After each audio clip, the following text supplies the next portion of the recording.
Hello friends, welcome to Bhadra IAS academy YouTube channel, जो है आपका वन स्टॉप डेस्टिनेशन आपके UPSC and state PCS exams के लिए। यहाँ आपको एक स्मार्ट तरीके से इशू बेस्ड मैनर में नेशनल एंड इंटरनेशनल सिग्निफिकेंस के करंट अफेयर्स का होलिस्टिक कवरेज मिलेगा। और वीडियो के स्टार्ट में ही आपको एग्जाम पॉइंट ऑफ व्यू से इंपॉर्टेंट एक एमसीक्यू क्वेश्चन बताया जाएगा, जिसका आंसर आपको इस वीडियो के एंड में मिलेगा। तो वीडियो को आखिर तक देखना ना भूलिएगा। तो आज का एमसीक्यू क्वेश्चन है, The first railway that has operated in India was between Mumbai to Thane. Who was the viceroy or governor general at that time? आपके ऑप्शंस है A. Wellesley, B. Mayo, C. Canning या D. Dalhousie. तो चलिए आज की news को देखते हैं, जो है रिसेंटली इंडिया की जो रेलवे मिनिस्ट्री है उसने एक माइंड ब्लोइंग प्लान को रिलीज किया है, जो कि न्यू गवर्नमेंट के इलेक्ट हो जाने के बाद के फर्स्ट 100 डेज में वो रोल आउट करने वाले हैं, जिसमें कुछ रिवॉल्यूशनरी रिफॉर्म्स देखने वाले हैं। जैसे कि मान लीजिए अगर रेलवेज इस प्लान के आउटकम को 100% ना भी अचीव कर पाई और 70-80% रिजल्ट्स भी अगर मिल पाए, तो इंडियन रेलवेज की ही नहीं बल्कि पूरी की पूरी इंडियन इंफ्रास्ट्रक्चर और इंडियन इकोनॉमी की शक्ल एक तरीके से बदल जाएगी। तो चलिए देखते हैं क्या है ये एग्जैक्ट प्लान और क्या ऐसा खास है इसमें कि चारों तरफ सिर्फ इसी न्यूज के चर्चे हैं। तो एक्चुअली कुछ मीडिया रिपोर्ट्स की माने तो पीएम मोदी ने आने वाले लोकसभा इलेक्शंस के बाद अगर उनकी गवर्नमेंट बनती है तो क्या कुछ ऐसे काम होंगे जिन्हें वो प्रायोरिटी पर फर्स्ट 100 डेज में इंप्लीमेंट करेंगे। इसके लिए सारे मिनिस्ट्रीज को डायरेक्शंस इशू किए गए हैं कि वो एक रोड मैप प्रिपेयर करे और प्लान्ड मैनर में अगर सरकार बनती है तो मोदी 3.0 जिसे मीडिया में कहा जा रहा है, उस गवर्नमेंट में बिग बैंग रिफॉर्म्स वो फर्स्ट 100 डेज में दिखने को मिल सकते हैं, जिसके अंडर अब रेलवे मिनिस्ट्री की तरफ से ये प्लान को अनवील किया गया है, जिसके कुछ हाईलाइट्स हम देख लेते हैं। तो एक्चुअली सिटीजन सेंट्रिक रिफॉर्म्स यहाँ पर लाना ये गवर्नमेंट का फोकस होने जा रहा है, जिनमें पीएम रेल यात्री बीमा योजना नाम से एक ट्रैवल इंश्योरेंस को लाने की बात की गई है। वहीं पर 3 इकोनॉमिक कॉरिडोर्स के लिए भी कैबिनेट का अप्रूवल लिया जा रहा है, जिसमें से सीमेंट, एनर्जी और मिनरल्स ट्रांसपोर्ट के लिए एक कॉरिडोर, पोर्ट कनेक्टिविटी के लिए दूसरा और एग्जिस्टिंग हाई ट्रैफिक रूट्स को डीकंजेस्ट करने के लिए थर्ड कॉरिडोर। ऐसे ये 3 कॉरिडोर्स होंगे।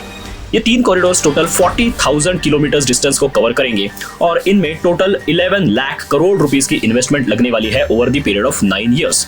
इसी के साथ साथ पैसेंजर फ्रेंडली मेजर्स जैसे टिकट कैंसिलेशन के 24 आवर्स के ड्यूरेशन में ही आपको उसका रिफंड मिल जाएगा। वहीं पर एक सुपर ऐप जो ट्रेन ट्रैकिंग से लेकर ट्रेन बुकिंग और बाकी ग्रीवियंस रिड्रेसल जैसी सर्विसेज को एक ही प्लेटफॉर्म पर ले आएगा और रिजॉल्व कर देगा। इसी के साथ साथ जम्मू एंड कश्मीर जैसे इंपॉर्टेंट यूनियन टेरिटरी में रेल कनेक्टिविटी को जम्मू से अब कश्मीर में भी with the help of Udhampur Srinagar Baramulla rail link के थ्रू लाया जाएगा।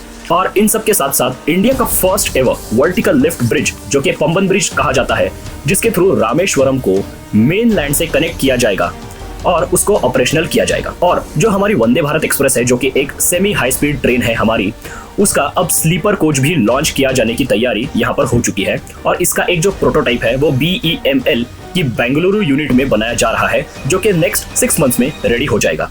और जो हमारी फर्स्ट एवर बुलेट ट्रेन है जो मुंबई और अहमदाबाद के बीच चलेगी, उसका काम भी अब, जबकि उसका लैंड एक्विजिशन अब पूरी तरह से कंप्लीट हो चुका है, तो अब उसका काम फास्ट ट्रैक पर लाने की और उस ट्रेन को 2026 में ऑपरेशनल किए जाने की तैयारी इस प्लान में की गई है। एक्चुअली ये जो बुलेट ट्रेन है ये इंडियंस के लिए एक मैटर ऑफ प्राइड होने के साथ साथ अपने आप में ही एक इंजीनियरिंग मार्वल भी है। वर्ल्ड की फर्स्ट बुलेट ट्रेन ये जापान में 1964 में चली थी और आज वर्ल्ड की फास्टेस्ट बुलेट ट्रेन ये चाइना में है, जिसे शंघाई मैग्लेव कहा जाता है। और उसकी टॉप स्पीड ये गेस कीजिए 460 किलोमीटर्स पर आवर की है और चाइना इसे 600 किलोमीटर्स पर आवर तक स्ट्रेच करने की तैयारी कर चुका है। शंघाई में चलने वाली ये ट्रेन मैग्लेव मतलब मैग्नेटिक लेविटेशन पर चलती है, जिसका मतलब होता है कि जैसे हमारी ट्रेन्स नॉर्मली चलती है और उस प्रोसेस में कई बार आपने अपनी आंखों से देखा होगा कि ट्रैक और व्हील्स के बीच काफी हेवी फ्रिक्शन होता है और इवन अब आपने स्पार्क्स निकलते हुए भी देखे होंगे ड्यू टू फ्रिक्शन।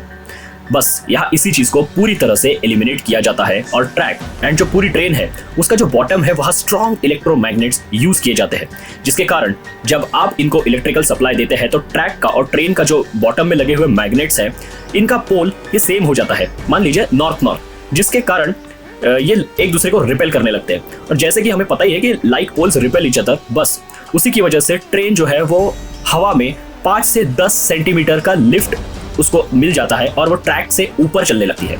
और इसी सिमिलर मैनर में ट्रेन के आगे लगे हुए जो मैग्नेट्स है वो ट्रैक के सेकंड सेट ऑफ मैग्नेट से अट्रैक्ट होते हैं और पीछे के साइड में लगे हुए मैग्नेट्स ट्रेन को आगे पुश करते हैं। मतलब यहाँ एक ही टाइम पर ट्रेन को ट्रैक से ऊपर लिफ्ट करना, सामने के पोर्शन को जो आगे ट्रैक है उसकी तरफ अट्रैक्ट करना और बैक साइड में लगे हुए मैग्नेट्स के थ्रू आगे पुश करना, ऐसे मल्टीपल मोशंस एक साथ देखने को मिलते हैं, जिसकी वजह से फिजिकल फ्रिक्शन जो ट्रैक एंड कोच के बीच होता है वो एलिमिनेट हो जाता है और सिर्फ एयर का एक फ्रिक्शन होता है जो कि कंपैरेटिवली काफी कम होता है as compared to the actual friction between the track and the coach. So बस इसी की वजह से बुलेट ट्रेन्स को 400 to 600 किलोमीटर पर आवर तक की स्पीड्स को अटेन करना पॉसिबल होता है। तो देखिए, ऐसा है ये overall developments my dear friends. Hopefully आपको अच्छा लगा होगा आज का हमारा ये वीडियो। लेकिन जाने से पहले आज के एमसीक्यू क्वेश्चन का आंसर देख लेते हैं, जो कि है option number D, Lord Dalhousie. So मिलते हैं ऐसे ही informative current affairs based videos को लेकर, पर तब तक के बने रहिए हमारे साथ हमारे भद्रा आईएएस एकेडमी की यूट्यूब चैनल पर and don't forget to like and subscribe to our channel.